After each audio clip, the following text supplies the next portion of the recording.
Equipo y equipo. Y lo que nosotros estamos viendo es que sí, efectivamente hay equipos, siempre los Rodríguez Sá tienen eh, personas, digamos, con capacidad para desempeñarse en diversas funciones. Pero lo que vemos es que es un equipo un tanto chico a veces, ¿no? Porque uno, salvo la incorporación de muy jóvenes en puestos no de tanta jerarquía, eh, rotan más o menos los mismos. Y una cuestión que ha acontecido ahora es más allá de la candidatura testimonial de la señora Sangla, lo cual finalmente quedó evidenciado de esta manera, es que se ha recurrido a legisladores, digamos, que estaban en funciones en el Poder Ejecutivo, los pusieron para candidatos y que ahora los hacen volver al Poder Ejecutivo, como es el caso de Nicolás Anzulovich, que asumió el día 23 como nuevo ministro de Desarrollo Social de la provincia. Anzulovich es un caso raro porque conserva la gerencia de la sociedad Carrillo, es uno de los gerentes de la sociedad Carrillo, no tiene incompatibilidad esa función con otras, es diputado provincial y conserva el cargo de diputado provincial porque, y nos han confirmado esta mañana la información que no estaba dada oficialmente, Anzulovich no renunció como diputado provincial para ir a desempeñarse en el Poder Ejecutivo, sino que pidió licencia sin goce de haberes por tiempo indeterminado. En realidad, Anzolovich no abre ningún camino con esto, porque el hecho de la ocupación de diputados en el Poder Ejecutivo Provincial y aún de miembros de la justicia en el Poder Ejecutivo Provincial es una cuestión con múltiples antecedentes durante la gestión Rodríguez Saísta, tanto de Adolfo como de Alberto Rodríguez Sá, a pesar de que se trata de, digamos, incompatibilidades perfectamente fijadas en la Constitución de la provincia. Bueno, como lo decía días pasados acá, también Verónica Miranda, al referirse a estas situaciones, ¿no? Eh, no se concibe en el sistema republicano, en teoría, que miembros de un poder vayan a desempeñarse en otro. El doctor Francisco Guiñazú emitió los otros días una declaración haciendo referencia precisamente a estas dos cuestiones, a que la costumbre no nos puede llevar a olvidar lo que son normas establecidas para el buen funcionamiento institucional. Francisco Guiñazú, buen día, Pancho. Felicidades, ¿cómo estás? Mario, un placer hablar contigo, con tu audiencia, y antes que nada, bueno, espero que hayan pasado una linda Navidad y que, bueno, terminen de la mejor manera el año. Eso procuramos. No, pero no hace falta mucho esfuerzo, lo sienten, ustedes una pasión. Todavía me acuerdo cuando solían terminar, le decía a Verónica, sus actividades antes, y que siempre era lamentable eso, porque a veces la presencia de Radio Universidad, sobre todo en las cuestiones legislativas, era muy importante, y sigue siéndolo, pero en aquel momento era como que se cortaba. Yo digo, bueno, ahora ya han ampliado, lo cual me alegra mucho. Bueno, este, eh, una referencia, una Sí. reflexión a propósito de esto de que se hacen elecciones, se eligen representantes, los representantes dejan de lado el mandato inmediatamente. El caso de la doctora Sanglá, por ejemplo, con su candidatura testimonial, ahora Anzulovich. Eh, ¿qué reflexión te merece Sí, esto? mira, yo creo que son actitudes evidentemente y marcadamente antisistémicas, o sea, que contrarían el espíritu de la democracia. O sea, la democracia se constituye sobre bases sólidas, bases fundantes que están en nuestra Constitución y que tienen que ver con la soberanía del pueblo en primer lugar, por supuesto. Y resulta que acá tenemos personajes que son elegidos como diputados y por el pueblo y después terminan siendo ministros del Poder Ejecutivo. O sea, se desvirtúa absolutamente lo que trae aparejada la soberanía popular o la voluntad de la gente.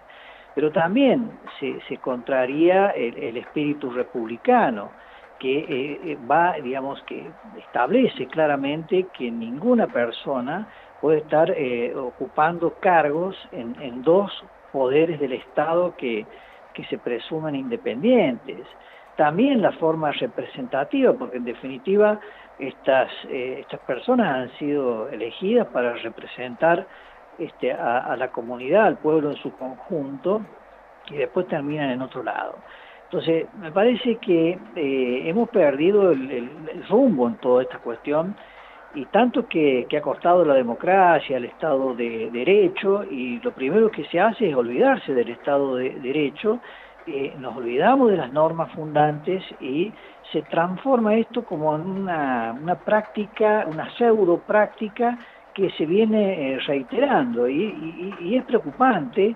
Y por eso es que me parece que los dirigentes dirigentes políticos que particularmente aquellos que tienen responsabilidades institucionales, tienen que poner la mirada en estas cuestiones, porque estas desvirtuaciones se terminan transformando ya en una cuestión aceptada, socialmente aceptada, como si estuviera bien, y todo se tapa con el hecho de decir no va a cobrar dinero por la función legislativa que no va a brindar, como si fuera una gran cosa, si en definitiva ni siquiera va a ser diputado. Ahora, yo creo que hay que cambiar rápidamente esto. Me parece que los dirigentes, y particularmente los dirigentes de la oposición, tienen que ponerse muy firmes sobre estas cuestiones y terminar con estas prácticas, pero por supuesto, también instar a quienes ejercen el poder, y en San Luis desde hace tantos años, que no se olviden que existe una constitución y que deben respetar, y que ellos están por debajo de la ley, no por encima de la ley, y más de la ley suprema. Y esto es lo que me llevó, me motivó a escribir esa pequeña carta abierta, como para, no sé, hacer una suerte de llamado de atención ciudadano, para decir, bueno, miremos estas cosas, porque la convivencia social se sostiene en un gran contrato, y ese gran contrato, en primer lugar, es la Constitución. Entonces, si no se respetan estas cosas, la Constitución, entonces es todo un viva la pepa, y lamentablemente eso nos hace, termina haciendo mucho daño y perjudicando básicamente a la comunidad en su conjunto. A mí lo que me llama también, como he dicho, ¿no? Que me llama la atención. El que era ministro de Desarrollo Social fue de diputado provincial Sí, junto con Anzulovich, sí, sí, sí. Federico Gerardo. Lo que me llama la atención también es si esto no es una demostración de desorden en el ámbito del Poder Ejecutivo o de improvisaciones, porque ¿cómo no va a tener previsto el gobernador que si envía a determinadas personas del Poder Ejecutivo como candidatos y los hace legisladores, eh, no va a tener cómo cubrir esas vacantes si no es recurriendo a las mismas personas? Lo notable hubiera sido que lo hubiera llamado de nuevo a Berardo, venga, sea ministro. Mira, Mario, yo creo que es la impunidad del poder de tantos años, consolidado durante tantos años, que lo lleva a actuar de esta manera. Y lo hacen acá en San Luis. Porque fíjate lo que pasó con Sangla en el Congreso Nacional. Allá renunció a la banca. Acá resulta que en San Luis no, acá piden licencia. Entonces, yo creo que es simplemente un ejemplo como para decir por qué allá actúan de una forma y acá actúan de otra. Porque acá tienen el poder absoluto desde hace 40 años. Es un poder tan consolidado que se creen dueños de la ley. La ley son ellos. En su visión conceptual, la ley son ellos. Entonces, por lo tanto, son ellos los que deciden, más allá de lo que diga la ley. Es muy triste esto que estoy diciendo. Yo soy consciente, yo soy un hombre de derecho, y me duele un montón tener que decir estas cosas, pero es la verdad. Es la verdad, y es lo que yo observo, y en toda mi larga trayectoria ya he podido observar este tipo de comportamientos. Y bueno, pero el tema es que frente a esto lo que hay que tratar es de visibilizar, concientizar, y para que el ciudadano luego observe estas conductas y castigue con su voto cuando llegue el momento oportuno. Pero no nos podemos olvidar de estas cosas. O sea, es como que tenemos muchas veces memoria corta. Entonces, al final, uno no sabe a quién elige. Entonces, elige una persona y después resulta que esa persona termina yéndose para otro lado. Entonces, ¿para qué elegimos una persona? Entonces, bueno, y después empiezan a florecer los antisistemas. Y esos antisistemas florecen a partir precisamente de este tipo de comportamientos. Entonces, yo los insto a quienes tienen responsabilidades institucionales y particularmente a quienes ejercen el poder, que cuiden estas cuestiones, porque en esto se sostiene la convivencia social. O sea, el efecto final de todo esto es la convivencia social, porque para poder convivir en una comunidad tenemos un gran contrato y después leyes que reglamentan ese gran contrato, pero en definitiva tenemos que cumplir el contrato. Y el contrato es la Constitución nacional, provincial, los pactos internacionales que forman parte de nuestra Constitución nacional. Estas son las reglas que nosotros debemos someternos y no creernos dueños de las reglas y hacemos lo que queremos y después total nadie nos juzga. Pero a Sabes su vez han que creado un mecanismo para que no se lo juzgue. Por eso es muy triste esto que nos pasa. hace rato estábamos repasando el listado de los últimos años, ¿no? De miembros del Ejecutivo que pasaron al legislativo y del legislativo volvieron al ejecutivo y en los periodos que habían conservado sus bancas, ¿no? Vacantes. Vaca- estaban porque estaban esperando lo que él retornara. Y el único caso que se dio de renuncia en los últimos tiempos, forzado por las circunstancias, fue el de Eduardo Gastón Mones Ruiz. Eduardo Gastón Mones Ruiz era diputado por Pedernera, lo hicieron ministro de gobierno y en eso se estaba desempeñando hasta que el Rodríguez Saísmo quedó prácticamente en minoría para tomar algunas resoluciones y entonces le revocaron la licencia para obligarlo a renunciar. Este, A ver, lo que voy es a esto. La Constitución es clara. Si acepta un cargo en otro poder del Estado, cesa, termina su función como diputado. Se acaba esa función legislativa. O sea, esto es lo que hay que entender. Eso es el sistema republicano y el Estado de Derecho. Eso es la Constitución. Entonces, por eso yo insisto con esto. O sea, es como que ellos se creen dueños de la ley. ¿No es cierto? La ley son ellos, y por lo tanto les importa un rábano lo que diga la Constitución, porque en definitiva ellos van a hacer lo que quieran. Y por supuesto, después va un poder judicial como el que tenemos y que lamentablemente, bueno, todo es de público y notorio conocimiento del estado en que se encuentra, y entonces no hay respuestas. Entonces ellos siguen haciendo lo que quieran, y a su vez es difícil lograr que el Poder Judicial adopte medidas contra el Poder Estadual, en este caso, o el gobierno de la provincia de San Luis. Es muy difícil, porque esto es lo que nos pasa. Bueno, Pancho, para terminar, y a propósito de la justicia, también tenemos obviamente el antecedente de funcionarios judiciales, fiscales, por ejemplo, que se han desempeñado en el Poder Ejecutivo conservando el puesto en el ámbito judicial, con licencias.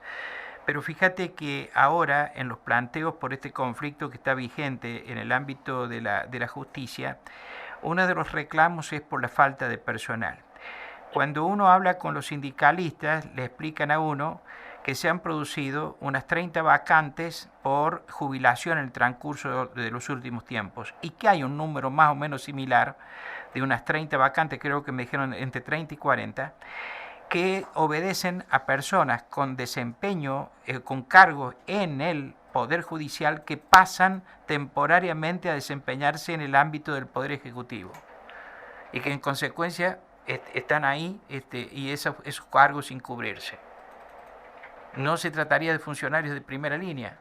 ya, no son funcionarios, no son funcionarios, pero de todas maneras eso desnuda el estado en el cual estamos, Mario. O sea, si tenemos, porque son más de 30, según la información que yo tengo, de personas que se han jubilado, que están cumpliendo otras funciones, en definitiva cargos que no se ocupan, y bueno, el sistema judicial no va a funcionar nunca, ¿sí? Entonces, esta realidad que no es nueva, no es nueva, pero bueno, no se adoptan las medidas de fondo que hay que adoptar, y a su vez quienes tienen que reclamar por estas cuestiones tampoco lo hacen, y la consecuencia es lo que tenemos. O sea, fíjate, te doy otro aporto, algo más, lo que pasa con la Defensoría del Pueblo, que bien podría estar presente en este tipo de cuestiones. Y por supuesto, no la ponen en funcionamiento, ni la van a poner en funcionamiento porque la ley son ellos. Y recurría a la justicia, y la justicia te dice, no, no es una cuestión judiciable. Entonces, esa impotencia te genera esto de que no vivimos en un real Estado de Derecho, sino en un Estado de Derecho formal, pero no real. Y esto es muy triste porque estas son las consecuencias que en definitiva las termina pagando la gente.